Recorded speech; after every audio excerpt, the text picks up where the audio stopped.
Russian man finds skull in garden. Wife tells him it belongs to her ex-husband.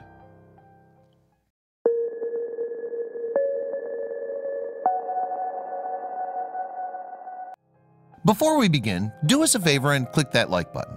Also, subscribe to our channel and click the notification bell to be inspired by these heartwarming stories every day.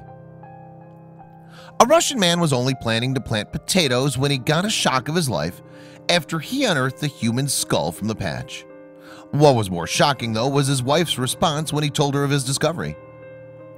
An unnamed Russian woman is now in hot water after admitting to her husband that the skull he discovered at the garden belonged to her ex-husband. According to reports, the woman showed no surprise when her current husband had told him of his grim find and even told him not to worry. The man did not see his wife's response coming when he told her of his grim find in the garden. Apparently, the woman calmly told her husband, "Bury the remains again. Forget about it and we won't tell the police." The woman eventually detailed to her husband how she came to kill her former husband and bury him under the vegetable garden at their property in Luzino, a village in Russia's Omsk region of Siberia. Reportedly, she'd axed him to death 21 years ago after a disagreement, chopped his dead body and buried the body parts in her potato patch. She also justified killing him as the act was allegedly done in self-defense, since her ex-husband started beating her when he came home drunk. After burying his dismembered body parts, the woman pretended that her husband had gone to work and eventually abandoned her.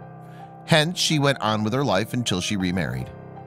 Despite having been told by his wife to forget what he had discovered and learned, the husband must have felt his grim find was something that must not be ignored.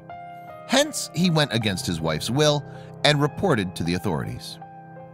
Upon digging the garden, the authorities were able to confirm the man's story as they were able to find the other bones. The culprit was placed under house arrest during the probe carried out by the Russian Investigative Committee and admitted to the crime she committed more than 2 decades ago. During the investigation, she was asked to demonstrate how she carried out the crime. She's now facing a charge of willful killing with a maximum penalty of 10 years in prison.